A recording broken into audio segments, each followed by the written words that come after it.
drop a little fella. Read about it, listen to it and watch it. Yeah. Because I got I had a wonderful moment in my house years ago when I was showing my mate the CCTV tapes because he hadn't seen it. And he was off his head. And he was sat there and 1 minute he turned around to me and said, "It's fucking shit in here tonight." He said, "Should we go?" I was going, "What you want?" I said, "What?" I said, "It's fucking shit in here." I said, "Let's go." He thought we were there. Oh dear. Yeah. So we knew then we'd had too much. Well, I must admit, when the second time I read your book, I was listening to the Hacienda CD at the same time. Oh, cool. So it was quite a nice little backdrop to it. I mean, you don't always take in what's going on orally or what you're reading at the same time. But listening to some of that was really good. I mean, someone did say that it sounded a little bit like a lot of the tracks you were talking over the top of stuff. How much actually remixing and original bits and pieces did you put into it? Funnily enough, I approach the compilation CDs the way I DJ now. And generally what I do when I DJ, because I'm so nervous, I play the next track over the track that's playing. So what I've done is that the tracks aren't remixed, they're added to and they're overdubbed on with elements from the track, probably giving it all away here, from the track that's coming after. Yeah. So I'll put elements of the track after into the track before, because to my mind, whether this is a crock of shit, it gives you an experience that you won't hear again, because most compilations just play the track, whereas all the tracks on the Acid House CD are treated, they're overdubbed, and also they're affected, just to make them more interesting. Yeah, I well, think. I must admit, I've not been a particular Acid House fan in the past. I mean, I stopped going to Hacienda in 1987, something like that, when the Acid House stuff started. But I find that the double CD that you released is actually very good. Well, there was two things that we did. We made it shorter, because my house is full of CDs with 20 tracks on where I never get past 9. Yeah. Right? Hundreds of them. So I said to Phil, who I did it with, Phil Murphy, I'm going to make it shorter so you can hopefully listen to it. That was the main reason. The idea of doing the intro and the outro track, where people say I'm talking over the track, those two tracks are Man Ray tracks, written by me and Phil.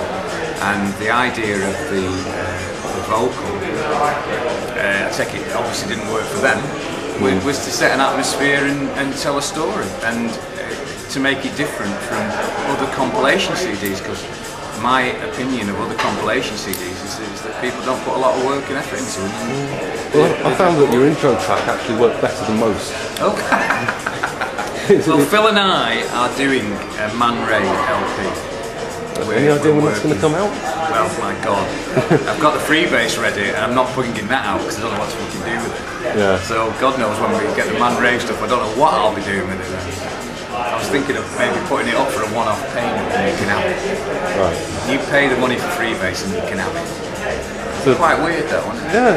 But talking about Freebass, I mean, I know you're getting a bit pissed off with people constantly asking when something goes to come out. No, I'm not bothered. But, Jack has said on New Order Online that there will be a 4-track EP, and obviously you've got the guest vocalists, you've got Howard Marks, you've got Tim Burgess. Yeah, it's done. When's that likely to see the light of day? Well, do you know what? The honest thing is that I don't know how to release it, because what I'm annoyed about is that us musicians, and whether people agree with it or not, or whether they think we spoil rich fuckers, are expected to give you money away. Give your tracks away. Give your tracks away. Give your music away. And you know, the thing is that Manny and I have spent about 40k recording Freebass. That's a fair bit. Yeah. And so, to give it away, see, I mean, if somebody came around and plastered your house, you wouldn't go, I'm not paying you. No, exactly. You know what I mean? If someone came to fix a leaking tap, you wouldn't, I mean, you can't download the fix, I suppose, and that's the difference. It's odd. I mean, I've been watching Lily Allen going on about it, and I must admit, one of my criticisms of New Order Online is that you put our music up there for people to download for free. And really, you're the ones that should be looking after us.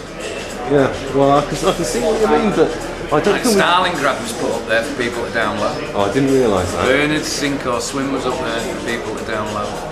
You know, I mean, really, if you wanted to, well, I don't know. I mean, with the New Order stuff, it's slightly different. But with your new project, you literally are paying for it. You know, I don't have a record company the same way that Barney does. But I mean, it's an expensive process to do it to the quality that you want, and the quality people like you expect. Yeah. I mean, you don't expect our new stuff to sound like it was recorded in the kitchen with one mic. You expect it to stand up against the stuff that costs hundreds of thousands, millions of pounds to record. Yeah. You know, and we want it to be like that. And it's a strange situation to be in. I mean, I've got the Freebass EP ready. Yeah. I just don't know what. It's not like we've asked to live in fucking luxury. No. You get what you deserve. But it's a funny position to be in, and I'm struggling with what to do. Well, on your MySpace page, you've got yourself down as being on a major label, and I presume that's not the case. I didn't put that on. Well, that's on the. I think it comes up with that. Yeah, that's on the Freebass one. So I'm presuming that your preference is more like factory ethos, and well, a major label really doesn't exist in the way a major label used to anyway. Yeah. Major labels don't operate like that anymore. They wouldn't sign you. no, They wouldn't do it. certainly not with the online stuff It anyway. wouldn't make any difference really whether they're major or minor. I mean, the interesting thing about a minor label is that a minor label can very easily get to as many people as a major label can. Yeah. That's one of the differences. From a PR front, a major label will fund a PR campaign, Yeah. whereas a small label would have difficulty doing it. Yeah. But no, I mean, it's a funny thing. I thought about putting the Freebass up as 25 grand, one download. Yeah, you See if never know. someone- But the stuff I've heard, I've really enjoyed. I mean, it's very different to stuff you do with Monaco and Revenge. Yeah, it is. I mean, we've got a track on Absolute Radio with Jeff Lloyd coming on. I put a Gary track on called God Machine. So no, I mean, it's a funny one. I don't know what to do. But with I've had a lot of offers, and I must admit, one of the great things about MySpace and going up on the net is that since I've said that I didn't know what to do, a lot of people have come forward with offers of help. A lot of people that I know, which has been very nice. So we're getting nearer, and I'm ready. I'm almost ready. I mean, it'd be great to have the music out because, apart from the competitive bit in me with regards to burning, I want to get it out so that people can listen to it and go, then they can do all that analysing like they do when they analyse the lyrics. And, They do, don't what they? is this about?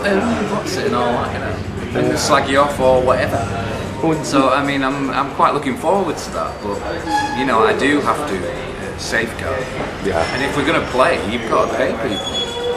How the fuck are we going to do it? with Monaco and Revenge, you've done certainly live, Dreams Never End, and a couple of other sort of New Order, Joy Division tracks, and mainly that's been when you've done charity events, so like the Ox Jam, Manchester vs Cancer, that kind of thing.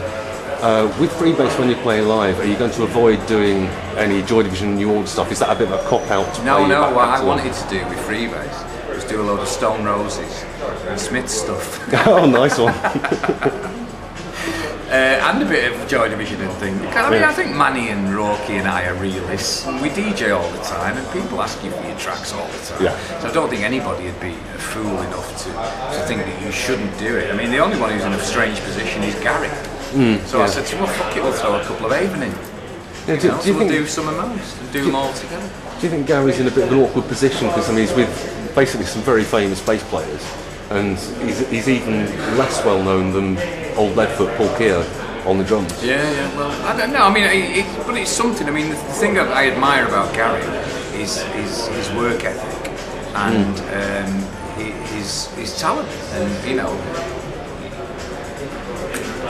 So he's got a bit of a mountain to climb, but he'll be able to do it. well, talent-wise, when I listen to his vocals and when I listen to his lyrics, he's done some really good stuff, and I'm really happy with it. And that is, to me, is the main thing. I know how picky and analytical some people can be, but I have no fear of playing the stuff live, and I have absolutely no fear of putting it out because I think the music's really good, and I think his vocals and his lyrics are really good as well. So I'm not worried